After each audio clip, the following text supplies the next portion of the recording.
말보다 주먹이 먼저 나가는 파리를 주름잡는 열혈 형사 위베르는 어느 날 문득 20년 전에 뜨겁게 사랑했던 미코를 떠올렸는데 그런 그에게 일본에서 전화가 한 통 걸려왔습니다.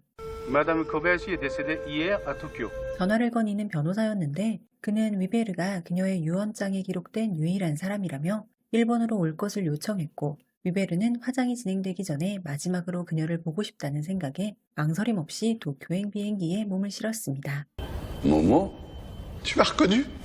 공항에 도착하니 20년 전에 함께 일본에서 특수임무를 했던 동료가 기다리고 있었고 두 사람은 오랜만에 감격적인 회오를 나누었습니다. Madame Kobayashi vous a identifié comme son légataire universel. 변호사를 만난 위베르는 그녀의 유언장에 서명을 하고 상속 절차를 밟았는데 변호사는 그녀가 위베르에게 남긴 부탁이 한 가지 더 있다고 했습니다. Vous occupiez de sa fille jusqu'à sa majorité. 심지어 변호사는 그녀가 바로 20년 전에 사랑했던 위베르와 미코 사이의 딸이라고 하여 그는 충격에 빠졌습니다. Enfin, mais comment? Comment? 갑작스러운 딸의 존재에 정신을 차리지 못하는 위베르에게 변호사는 유미라는 이름의 그 아이가 옆방에 있다며 그녀를 만나게 해준다고 합니다. Ne dites rien pour l'instant. Son père, tout ça. 위베르는 자신이 그녀의 아버지라는 사실과 자신의 직업이 경찰이라는 사실은 일단 알리지 말아달라고 변호사에게 부탁했고 옆방을 슬쩍 엿보자 한 여자아이가 튀어나왔습니다. Qu'est-ce qu'elle a dit là? 변호사가 위베르를 파리에서 온 엄마 친구라고 소개하자 유창한 프랑스어로 이야기하는 유미. Et comment il s'appelle le bouffon? 유미는 프랑스어와 일본어를 섞어가며 끊임없이 불평불만을 늘어놓았고 갑자기 생겨난 딸의 미친 존재감에 당황하는 위베르였습니다. Un ami de ma mère. Pourquoi elle ne m'a jamais parlé de vous? 유미가 위베르에 대한 강한 의심을 품기 시작하자 변호사는 그녀가 성인이 될 때까지 위베르의 보호를 받아야 한다고 이야기했습니다. C'est bien, je vais pas vous supporter longtemps. 위베르가 딱 이틀간만 자신과 있어달라고 조심스럽게 부탁하자 유미는 조금은 마음이 놓였는지 Johnny, on va voir maman. 두 사람은 미코를 마지막으로 만나기 위해 장례식장에 갔는데 미코의 시신에서 위베르는 뭔가 석연치 않은 점을 발견합니다. Qu'est-ce que vous faites? Rien, une déformation professionnelle. 유미가 경찰을 몹시 싫어한다는 사실을 기억한 위베르는 자신이 성형외과 의사라고 둘러댔고 유미는 갑자기 그에게 Je voudrais gonfler mon nez. Regardez, j'ai un gros nez. 그녀는 자신이 혼혈이라 코가 너무 크다고 했고 시겁한 위베르는 혹시 아버지가 누군지 아느냐고 물어봤습니다. Sinon, il serait déjà mort. 그녀는 엄마한테서 무슨 말을 들었는지 몰라도 아버지에 대한 무서운 복수를 위베르 앞에서 다짐했습니다. Et jusqu'à ce que tous les yakuza du pays à ses tos. 그녀의 무시무시한 말을 듣고 다리에 힘이 풀려버린 위베르는 자리에 주저앉았고 곧 화장 절차가 시작되었습니다. 위베르는 그녀를 자신의 동료 모모에게 소개해 주었습니다.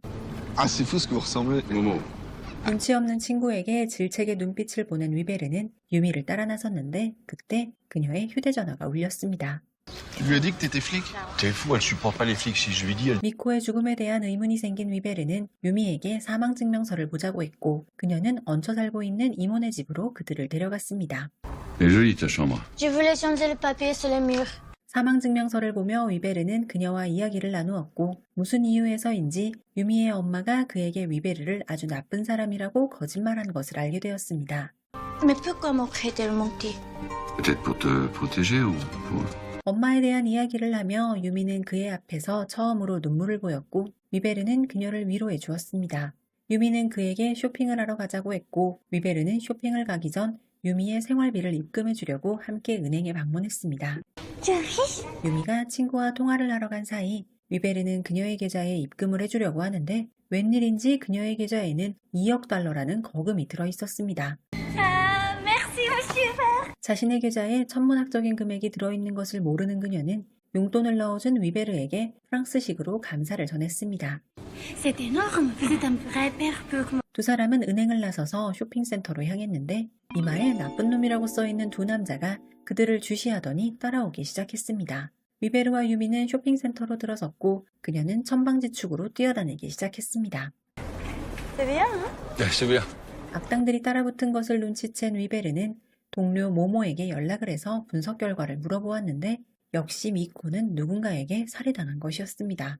J'emmène un peu de matos? Emmène tout ce que tu peux trouver. 아무것도 모르는 유미는 신나게 쇼핑을 하고 위베르는 악당들을 한 명 한 명씩 처리하기 시작했습니다. 2명이었던 악당들은 어느새 수십 명으로 불어났고 엄청난 속도로 쇼핑몰을 누비는 유미를 따라다니면서 위베르는 악당들을 각계격파했습니다. 두 사람은 쇼핑센터를 빠져나왔고 모모와 접선을 하기로 한 호텔에 가서 체크인을 하려는데 직원이 두 사람의 관계를 의심했습니다. C'est ma fille. Papa! 유미는 객실로 들어가자마자 두 사람이 별로 안 닮았는데 직원이 속은 것이 신기하다고 하는데요. On se ressemble pas du tout, hein? À part le nez.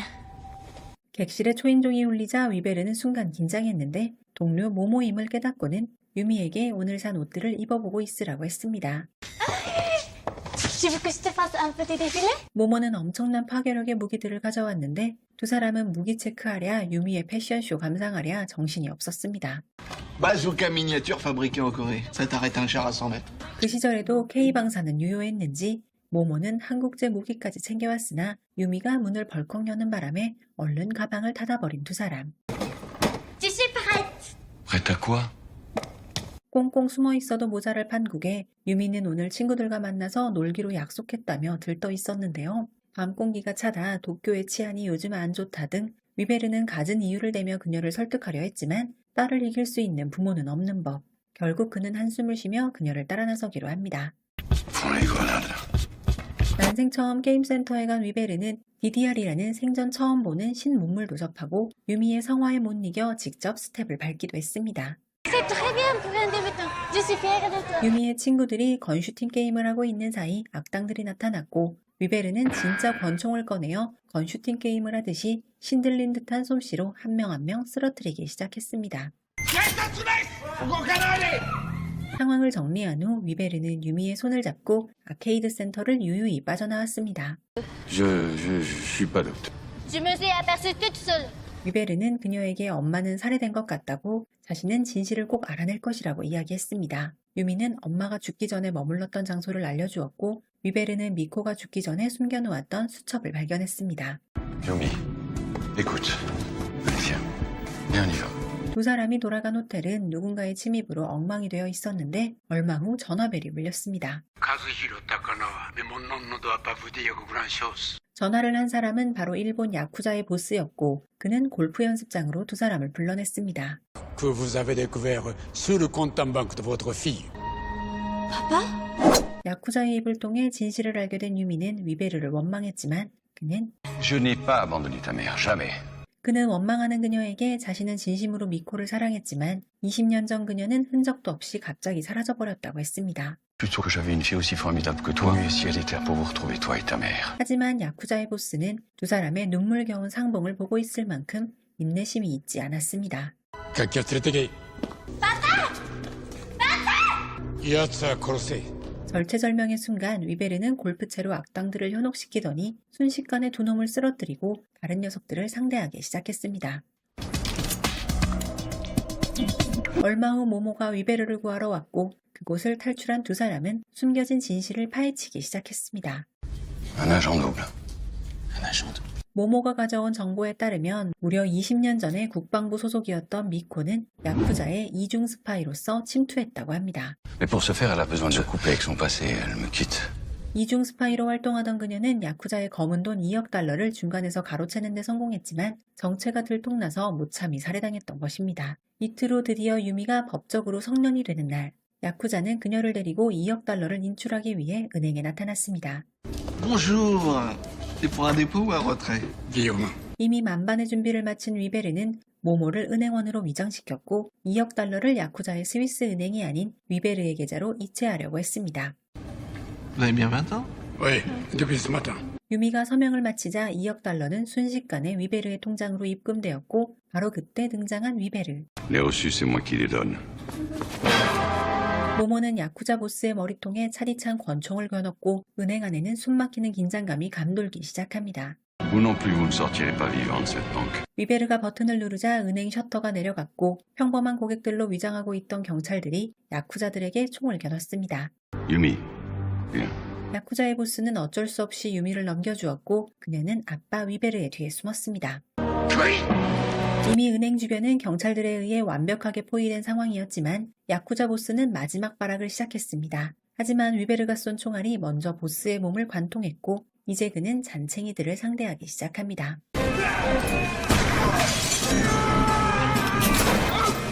위베르는 남은 야쿠자들을 순식간에 처리했고 소중한 딸 유미도 안전하게 지켜냈습니다. 이제 모든 상황은 종료되고 위베르가 다시 프랑스로 돌아가야 할 시간이 되었습니다. Pourquoi quand je viens de retrouver mon père? Moi aussi, Yumi, moi aussi. 위베르는 사랑하는 딸을 위해 일본에 정착하기로 결심했고 파리에 가서 신변을 정리하고 한 달 후에 도쿄로 돌아오기로 약속했습니다. 이 영화는 명작일까요? 괴작일까요?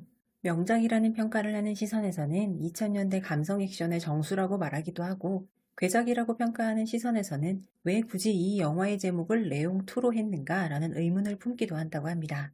프랑스와 일본의 색다른 조합으로 만들어진 액션 영화 와사비는 2001년에 개봉한 작품입니다.